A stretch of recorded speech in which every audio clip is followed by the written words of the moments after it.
네, 저는 오늘 우리에게 주신 이 요한복음 4장 7절로 14절의 말씀을 가지고 생수로 찾아오시는 예수님이라고 하는 제목으로 말씀을 나눌 때에 왜 예수님께서 생수로 우리를 찾아오시는가, 무엇 때문에 예수님은 우리를 찾아오시기를 원하시는가, 우리 깊이 묵상하시면서 이 말씀이 한 주간 동안 여러분의 삶 속에 역사하시는 우리 하나님, 여러분의 삶을 주관하시는 우리 예수 그리스도가 될 수 있기를 주의 이름으로 축원합니다. 제2차 세계대전 당시에 소련에 살고 있던 한 유대인 내과 의사가 있었습니다. 그의 이름은 보리스 콘벨치라고 하는 사람인데, 그는 유대인으로서 소련 사람들이 우상화하는 스탈린, 신처럼 여기는 이 스탈린에 반대해서 그는 이런 말을 했습니다. 스탈린은 더 이상 신이 아니고 그도 인간이다라고 하는 그러한 말을 함으로 인해서 그는 수용소에 잡혀가서 그는 의사로서의 일을 하게 되었습니다. 그 추운 시베리아 감옥 같은 데 가서 그는 그가 하는 일들은 다른 일이 아니었습니다. 이 주이스들을 돌보는 것이 아니라 어떻게 하면 이 주이스들을 더 많이 부려먹을까, 어떻게 하면 아픈 사람도 안 아프다라고 얘기해서 더 많이 부려먹을까 하는 일이 바로 그가 하는 일이었습니다. 그는 여기에서 인간성을 잃어버립니다. 절망합니다. 내가 의사로서 이런 일을 해야 되는가, 절망 가운데 있을 때에 동료 죄수의 전도를 받고 그는 예수 그리스도를 영접합니다. 그 지하의 성도들이 자기를 위해서 그렇게 기도했다는 것도 깨닫게 됩니다. 그래서 그는 이제 자신도 복음의 빚진 자임을 깨닫게 됩니다. 그는 예수의 마음으로 환자를 정성껏 치료해 줍니다. 그런데 이 사실을 알게 된 수용소 소장은 이 보리스 콘벨치에게 명령합니다. 만약 당신이 사람을 살리면 그 대신 당신이 죽을 줄 알라고 그렇게 명령합니다. 그러나 이 보리스 콘벨치는 이 수용소 소장의 말을 거역하고 사람들을 치료합니다. 죄수들을 예수의 마음으로 그렇게 고쳐줍니다. 그러던 어느 날 이 병에 걸린, 대장암에 걸린 한 죄수가 들어옵니다. 그 병을 치료하지 않으면 죽을 수밖에 없는 그 대장암 걸린 사람을 그는 정성을 다해서 예수님의 마음으로 치료해서 그를 살려냅니다. 그때 이 대장암에 걸린 그 환자가 이 보리스 콘벨치를 향해서 묻습니다. 당신은 어째서 당신의 생명의 위험을 무릅쓰고 나를 고쳐주시는 겁니까? 왜 당신은 뻔히 죽을 줄 알면서 나를 고쳐주시는 겁니까? 물어봤을 때 보리스 콘벨치는 이렇게 대답합니다. 괜찮습니다. 당신과 나를 살리기 위해서 이미 죽으신 분도 있으니까요 하는 이 말에 이 대장염 환자는 깜짝 놀랐어요. 아니, 그분이 누구십니까? 어찌 우리를 위해서 죽으신 분이 있다고 하는 말씀입니까? 그랬을 때 이 보리스 콘벨치는 이렇게 대답합니다. 그분은 바로 예수 그리스도입니다 라는 마지막 말을 남기고 그는 명령 불복종죄로 공개 처형을 당했습니다. 그는 죽어가는 사람을 살렸다는 죄로 죽게 되었지만 이 보리스 콘벨치가 죽어가면서 살린 이 환자는 예수를 영접하고 울면서 이렇게 고백합니다. 보리스 콘벨치, 이제는 제 차례입니다. 이제는 내가 예수 그리스도의 사랑을 전하다 죽겠습니다라고 그는 고백하고 결단합니다. 여러분, 이 사람이 누구인 줄 아십니까?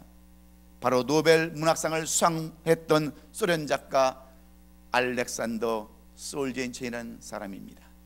이 사진에 보다시피 많은 글을 쓰므로 인해서 그리스도의 사랑을 전했던 그 알렉산더 솔제니친은 그가 제2차 세계대전 때에 소련군 포병 장교로 복무하면서 스탈린의 그 분별력을 의심하는 편지를 그의 친구에게 보냈다가 비밀 경찰에 발각되어서 그도 이 수용소에 수용되게 되었습니다. 그리고 이 콘벨치의 전도를 받고 휴심하고 형기를 다 마친 후에 강제 추방을 당해서 라잔이라는 곳에서 정착하며 아이들을 가리키고 그는 글을 쓰기 시작합니다. 그는 그의 글 속에서 소련 땅에도 찾아오시는 예수 그리스도의 사랑과 은혜, 또 그리스도교적 가치를 기본으로 하는 그 박애정신과 기독교의 사랑을 전하는 그러한 글들을 써서 많은 사람들 하여금 예수를 믿게 하는데 큰 일을 했던 사람이 바로 알렉산더 솔제니신입니다. 삭막한 얼음 땅 시베리아 땅에 찾아오시는 오셔서 절망하고 신음하며 고통에 몸부림치는 사람들을 만나주시는 예수님을 낱낱이 소개해 주고 있습니다. 사랑하는 우리 성도 여러분, 우리가 믿는 이 기독교의 본질은 과연 무엇일까요? 그것은 하나님께서 사람을 찾아오셨다는 데에 우리 기독교의 본질과 특성이 있습니다. 하나님은 일찍이 하나님을 피해서 동산나무 뒤에 숨어있던 아담을 찾아오셨습니다. 아버지와 형을 속이고 도망갔던 야곱을 찾아오셨고요. 우리가 그리고 잃어버린 어린 양과 잃어버린 드라크마와 집 나간 아들을 찾아오신 분이 바로 우리가 믿는 하나님이요 우리가 섬기는 예수 그리스도이십니다. 다른 종교는 사람이 신을 찾아가지만 우리가 믿는 우리 기독교는 하나님이 우리를 찾아오시고 예수님께서 우리를 찾아오셨다는 데에 우리는 감사와 찬양이 넘쳐야 되는 줄로 믿습니다. 왜냐하면 이 시대에도 길을 잃어버리고 방황하며 외롭게 살아가는 많은 사람들이 있기 때문입니다. 채워도 채워지지 아니하고 만족할 수 없는 그 무언가를 갈망하고 목말라하는 우리들을 향하여 오늘 본문 14절에서 말씀하시는 것처럼 내가 주는 물을 마시는 자는 영원히 목마르지 아니하리니 내가 주는 물은 그 속에서 영생하도록 솟아나는 샘물이 되리라고, 우리에게 영생의 샘물, 우리의 갈증과 목마름을 해소시켜주는 그러한 분이 바로 주님이시기 때문인 줄로 믿습니다.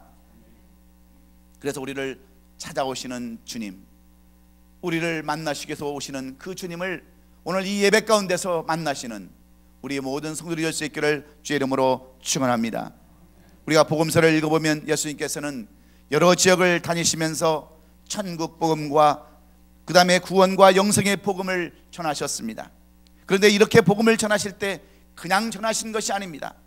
발걸음이 옮기지는 대로 가신 것도 아닙니다. 아무런 계획 없이 다니신 것도 아닙니다. 분명한 목적과 또 계획을 가지시고 일하셨던 분이 바로 우리 주님이심을 오늘 우리는 이 본문에서 확인해 볼 수 있습니다. 오늘 본문 3절로 4절의 말씀에 보면 유대를 떠나사 다시 갈릴리로 가실 때에 사마리아를 통과해야 하겠다고 하는 주님의 분명한 의지를 우리가 살펴볼 수 있습니다.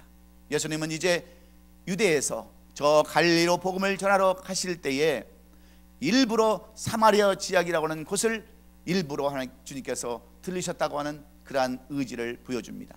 우리가 지도를 보면 여러분 사마리아 지역은 분명히 다른 지역에 있습니다. 저 밑에 있는 유대 지역에서 저 반듯하게 올라가는 갈릴리까지 가는 지역은 여러분 곧장 가는 길이지만 저 사마리아로 가는 길은 일부러 들려 가야 할 곳입니다. 더 먼 길을 가야 하는 곳이 바로 사마리아 지역인데 왜 주님께서는 이 사마리아 지역을 가셔야겠다라고 말씀하는가? 우리는 그 당시 시대적인 배경을 살펴보아야 우리가 그 말씀을 이해할 수 있습니다. 여러분 사마리아 지역은 도대체 어떤 곳일까요? 사마리아 지역은 구약시대 솔로몬의 아들이었던 르호보암 때에 이스라엘이 둘로 나눠집니다. 북쪽을 이스라엘이라 불렀고 수도를 사마리아로 정했습니다. 남쪽은 유대라 불렀고 수도를 예루살렘으로 정했는데 주전 722년경에 이 북이스라엘 사마리아 땅은 아수르의 침략을 받고 왕을 비롯해서 수많은 사람들이 포로로 잡혀서 끌려갔습니다. 그런데 성경 어느 곳을 봐도 그들이 돌아왔다고 하는 성경 구절을 찾아볼 수 없습니다. 왕과 많은 사람들이 그 아수르에 잡혀갔고 또 아수르는 이 사마리아 지역을 점령하기 위해서 아수리아인들을 이곳으로 이주시켰습니다. 강제로 결혼을 시켰습니다. 그들의 문화를 완전히 말살시켜 버렸습니다. 그래서 유대인들은 이 사마리아 지역의 사람들을 개처럼 돼지처럼 여겼습니다. 짐승처럼 여겼습니다. 오늘 본문에 보면 그들과 상종도 하지 않았다라고 본문은 그렇게 기록해 놓았습니다. 심지어 그들에게는 길을 가다가 구덩이에 사마리아 사람과 개가 함께 빠지면 개는 구해줘도 사마리아인은 구해주지 않는다고 하는 그러한 말이 있는 것처럼 멸시와 천대를 받았던 사람들이 이 사마리아 사람들입니다. 그래서 유대인들은 이 사마리아 지역을 가지도 않았을 뿐더러 그들과 상종도 하지 아니하였을 때에 이 사마리아 사람들은 얼마나 많은 상처 가운데 징후 가운데 살았겠습니까? 이 유대인들만 보면 많은 상처와 그 징후 가운데 살았던 사람인데, 오늘 이 본문에 등장하는 한 여인이 바로 그런 사마리아 출신의 여인임을 우리에게 소개해 주고 있습니다. 이 여인은 태어나면서부터 불행한 삶이 예고될 수밖에 없었던 여인이었습니다. 이 여인은 태어나면서부터 그런 삶을 살아야 했던 가운데에 어느덧 살다 보니까 나이도 먹게 되고 이제 결혼 나이가 되어서 결혼도 했습니다. 그 처음에 결혼 생활은 얼마나 꿈도 있었고 사랑도 있었고 세상 사는 기쁨이 있었겠습니까? 그러나 이 여인에게는 점점 기쁨도 소망도 사라져 갑니다. 그리고 세상 사는 기쁨도 없습니다. 결국 남편과도 헤어집니다. 한번 끼어져 버린 쪽박은 이 사람이 차고 저 사람이 밟아버리듯이 이 여인도 마치 다 떨어진 고무신짝처럼 버림을 받습니다. 지금의 남편도 이리저리 돌아다니면서 만난 6번째 남자입니다. 그리고 앞으로도 몇 번이나 더 버려지는 수모와 멸시를 당해야 할지 모릅니다. 그래서 목마른 인생으로, 보상받고 싶은 인생으로 살아가만 했던 것이 오늘 이 본문에 나오는 사마리아 여인의 삶의 모습이었습니다. 여러분, 오늘 왜 주님은 이 사마리아의 여인에 대해서 이 말씀을 전개해가고 있을까요? 이런 삶을 살아가던 한 여인이 이제 물동이를 이고 동네 우물가로 나가고 있습니다. 남들의 눈을 피해서 물길로 오는 사람이 없는 정오 한낮에 우물가에 가보니까 어떤 젊은 남자가 그 우물가에 피곤한 모습으로 앉아 있습니다. 자세히 보니까 이 마을 사람이 아닙니다. 자기 민족들을, 자기 동족들을 개추하고 상종도 아니하는 유대인 남자가 그 우물가에 피곤한 모습으로 앉아 있다가 이 여인을 발견하고 물을 달라고 이야기합니다. 그때 이 여인은 당신은 유대 남자이고 저는 사마리아 여인자인데 어찌하여 저 같은 사마리아 여자에게 물을 달라고 묻습니다. 그럴 때 오늘 이 본문의 10절에 보면 이 예수님은 이 여인에게 이렇게 얘기합니다. 예수께서 대답하여 이르시되 내가 만일 하나님의 선물과 또 내게 물 좀 달라는 이가 누구인 줄 알았다면 내가 그에게 구하였을 것이요 그가 생수를 내게 주었으리라. 여러분, 이 말씀을 들었던 이 여인은 도대체 이 말이 무슨 말인가 이해가 되지 않았습니다. 알 수가 없었습니다. 그래서 이 여인이 또 물어보지 않습니까?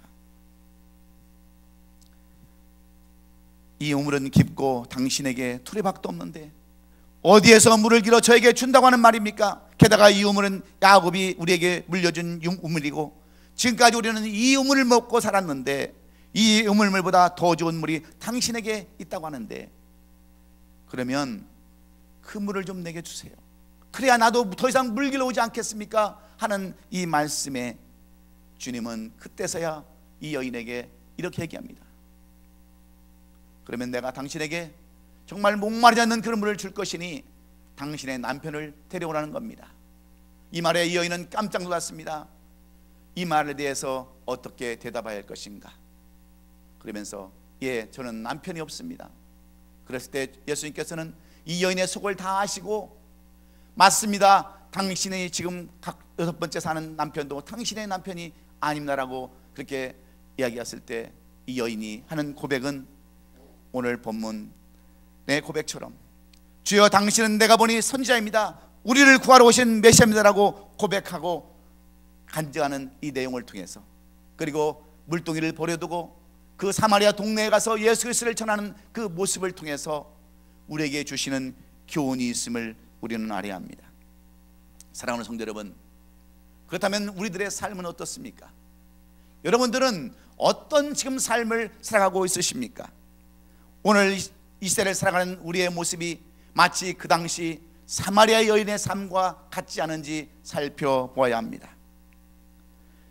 겉은 화려해 보이는데 보이지 않는 속은 갈등과 두려움으로 절망과 탄식으로 채워도 또 채워지지 않는 그러한 갈증으로 살아가는 모습이 바로 저와 여러분의 모습이 아닌가 우리는 분명히 살펴봐야 합니다.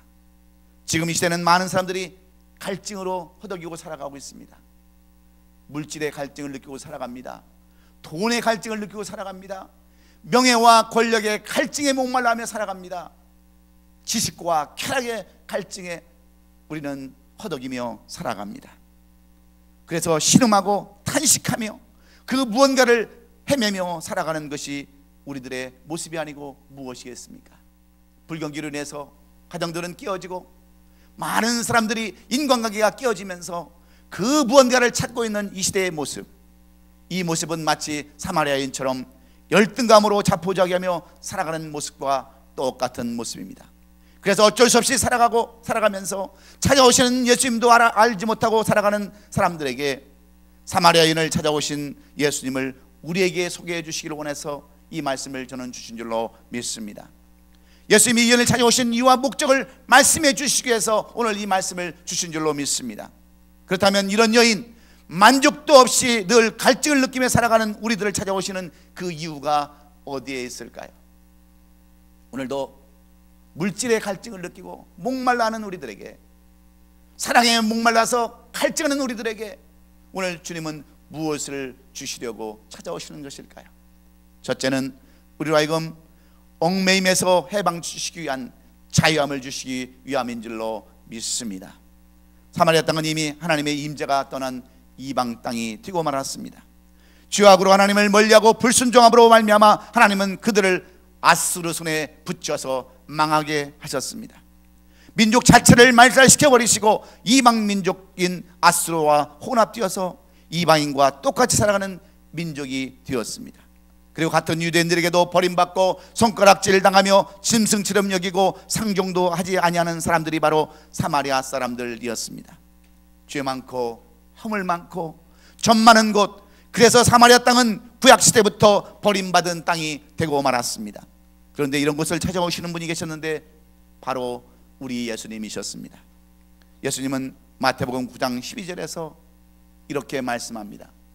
건강한 자에게는 의사가 쓸데없고 병든 자에게라 쓸데있느니라 하시면서 이 병든 곳, 쓸데없는 곳, 이 망한 곳, 이런 곳에 예수님은 찾아오셔서 그들로 하여금 얽매인 것에서 풀어주시고 자유함을 주시기 위해서 이 사마리아 땅까지 찾아오신 예수님을 우리는 발견할 수 있습니다. 사랑하는 성도 여러분, 이스라엘 살아가는 우리들도 똑같습니다. 말이 그리스도인지 마음으로 행동으로 입으로 뱉는 죄가 얼마나 우리 가운데 많이 있습니까? 우리는 남의 잘 되는 것 못 봅니다. 누가 조금만 설쳐대도 눈살을 찌푸립니다. 시기와 질투와 판단의 입술로 정죄하며 살아갑니다. 그러니까 여러분, 교회를 다녀도 기쁨이 없어요. 만족감이 없습니다. 항상 갈급하고 목마른 그런 심정으로 살아갈 수밖에 없습니다. 그래서 우리는 오늘 이 주시는 말씀을 통해서 우리 자신을 발견할 필요가 있습니다. 왜 주님이 나 같은 사람도 찾아오시는가? 왜 주님은 오늘 이 교회를 찾아오셔서 여러분에게 이 말씀을 주시는가를 우리는 분명히 알아야 합니다.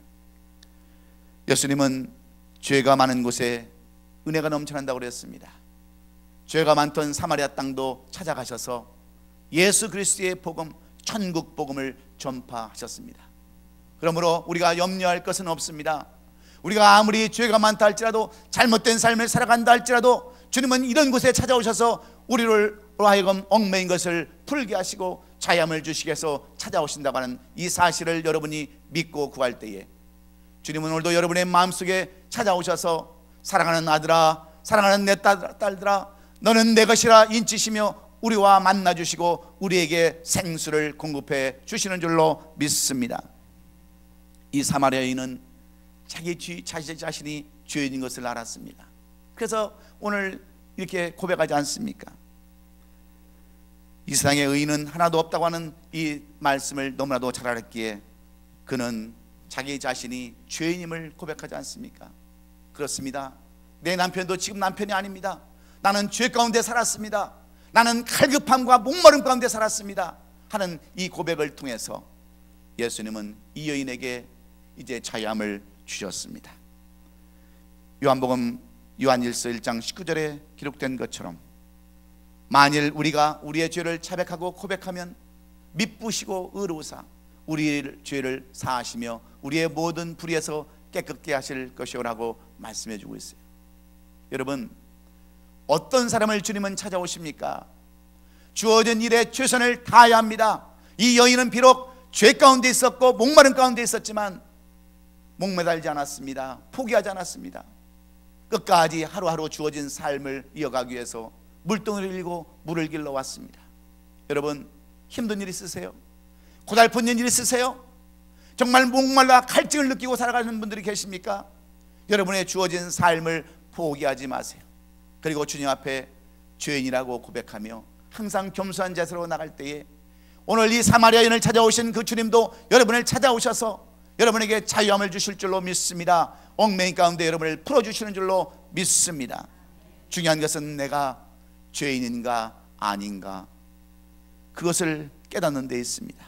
내가 정말 믿음으로 사는지 믿음으로 살지 않는지 거기에 있음을 여러분 깨달으시고, 오늘도 주어진 일에 최선을 다하시고 겸손함으로 이 여인처럼 낮아진 마음으로 주 앞에 나아가 찾아오시는 그 예수님을 영접하고 나도 자유함을 얻었다고 소망과 위로 얻는 우리 성도들이 될 수 있기를 예수 그리스도의 이름으로 축원합니다. 두 번째로, 왜 예수님은 우리를 찾아오시기를 원하시는가? 무엇을 주시기 위함이신가? 만족하는 삶을 살게 하시기 위해서, 영생의 삶을 살게 하기 위해서 생수를 공급받기 주시기 위해서 찾아오셨다라고 말씀합니다. 예수님께서 사마리아 여인에게 오늘 본문 13절로 14절에서 이 물을 마시는 자마다 다시 목마르려니와 내가 주는 물을 마시는 자는 영원히 목마르지 아니하리니 내가 주는 물은 그 속에서 영생하도록 솟아나는 샘물이라 말씀합니다. 여러분, 이 땅에서 마시는 물은 마치 바닷물과 똑같습니다. 그 아무리 마셔도 갈증을 해결할 수 없는 그러한 물들입니다. 마치 명예와 권력과 지식과 부와 모든 것들이 그렇습니다. 심지어는 아름다운 것도 그렇습니다. 우리 인간은 어떤 사람들입니까? 아무리 많은 것을 가진다 할지라도 그것에 만족할 수 없는 것이 우리 인간의 본연의 모습입니다. 여러분, 돈 아무리 많아도요, 절대로 돈을 원하지 않는 사람 없습니다. 나는 이만큼 있으니까 이제 더 이상 돈이 필요 없다고 하는 사람 없어요. 1,000만 불 있는 사람은 그 2,000만 불을 원하기를 원하고요, 100만 불 있는 사람은 200만 불 갖기를 원하는 것이 사람의 본 마음입니다. 얼굴도 마찬가지예요. 예쁜 얼굴을 원하는 사람들은 더 예쁜 얼굴을 갖기를 원하는 거예요. 명예를 갖기를 원하는 사람은 더 많은 명예를 갖기를 원하고요, 더 권력을 가진 사람은 더 큰 권력을 갖기를 원하는 것이 우리 사람들의 마음입니다. 그래서 마치 바닷물을 먹는 것과 똑같습니다. 그래서 이 여인도 6 남자와 지금 살아가고 있지 않습니까? 그런데 이 여인도 이러한 갈증을 느끼고 살았는데 오늘 이 여인을 향해서 무엇을 우리에게 교훈해 주고 있습니까?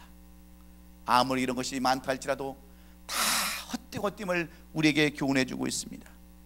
여러분, 이런 것들을 위해서 밤낮으로 죽자 살자 여러분 일하고 계십니까? 결국은 일에 눌려서 짧은 인생을 마감할 수밖에 없습니다. 명예와 권력의 갈증을 느껴서 밤낮으로 뛰어다니고 수고하십니까? 나중에는 그런 것들 때문에 오히려 망하는 인생이 될 수밖에 없음을 우리는 한국의 정치사를 통해서, 이 미국의 정치사를 통해서 우리는 밝히 볼 수가 있었습니다. 그래서 솔로몬은 전서 1장 2절에서 이 모든 것을 다 알고 이렇게 고백하지 않습니까? 이르되 헛되고 헛되며 헛되고 헛되니 모든 것이 헛되다라고 이렇게 고백하고 있습니다. 그러므로 오늘 우리는 예수님이 주시고자 하시는 생수, 곧 예수님의 말씀으로 베푸시는 그 은혜를 영혼의 양식으로 공급받아서 날마다 구원에 감사하는 삶을 사시는 저와 여러분 되시기를 주의 이름으로 축원합니다. 우리에게 자유함을 주시기 위해서, 우리에게 소망과 위로를 주시기 위해서 영원히 목마르지 않는 그 생수, 영생의 그 천국의 복음을 주시는 것을 감사하는 우리 성도들이 되시기를 주의 이름으로 축원합니다. 마지막으로 주님이 찾아와서 우리에게 주시고자 원하시는 것은 위로와 소망입니다. 그것은 결국 자신의 인생의 목적이 무엇인가를 깨닫게 하기 위함인 줄로 믿습니다. 사마리아인은 예수 그리스도를 만남으로 인해서 엄청난 변화를 받게 됩니다. 이 여인은 남편을 6이나 두고 살았기에 손가락질을 당하고 조롱당하며 사람들을 피하고 사는 외로운 여인이었습니다. 그래서 아무도 물 길러 오지 않은 시간에 물을 길러 와야 했던 그러한 여인이었습니다.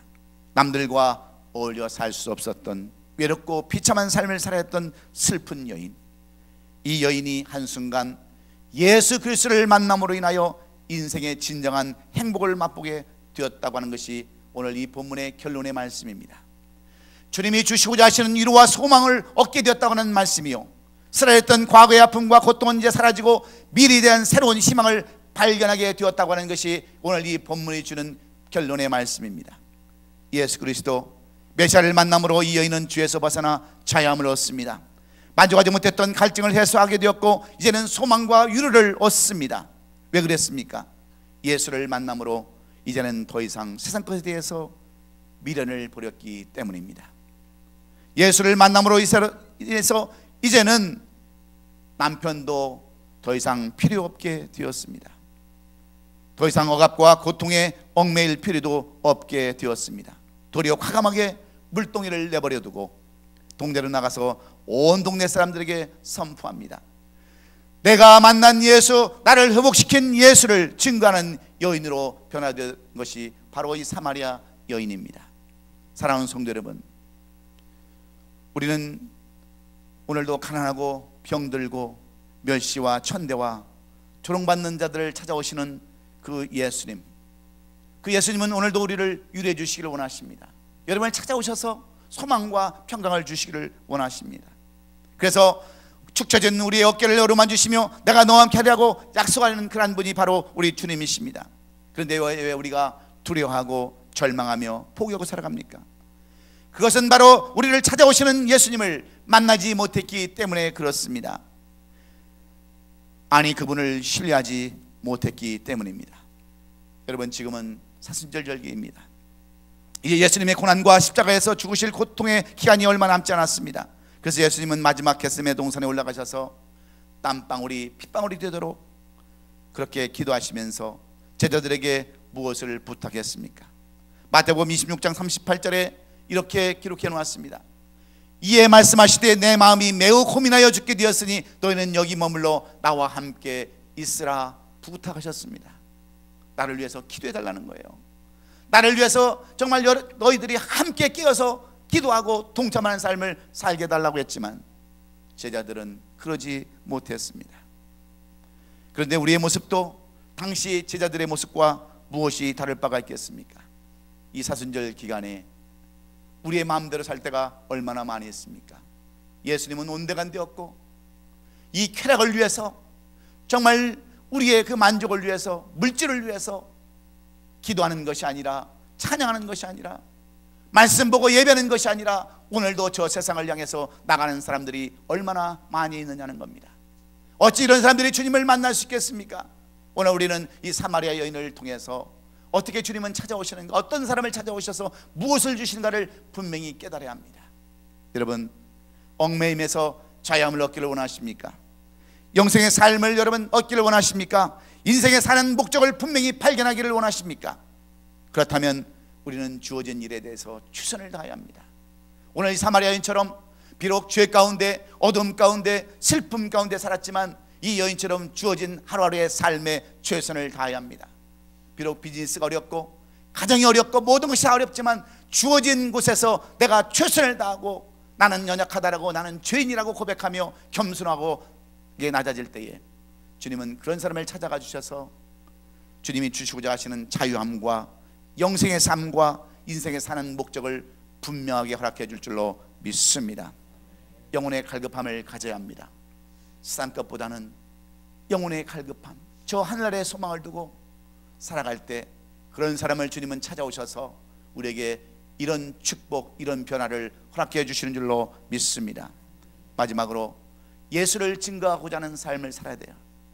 내가 예수를 믿었다고 나만 그것으로 끝나는 것이 아니라 아직도 예수를 알지 못해서 방황하는 우리 영혼들을 위해서, 목마름을 가지고 살아가는 그 영혼들을 위해서 우리도 이제 이 사마리아인처럼 밖에 나가서 내가 만난 예수, 내가 체험한 예수, 나에게 구원을 주신 이 예수를 전하는 마음을 가지고 살아갈 때에 주님은 여러분에게 똑같이 생수를 공급해 주시고 자유함과 기쁨을 주시는 줄로 믿습니다. 이 사마리아 여인을 통해서 여러분 무엇을 교훈받고 말씀대로 살아가기를 원하십니까?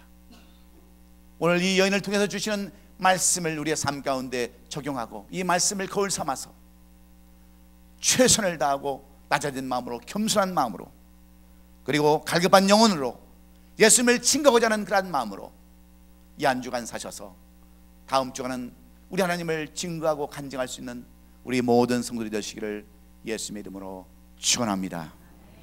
축원합니다. 기도하겠습니다.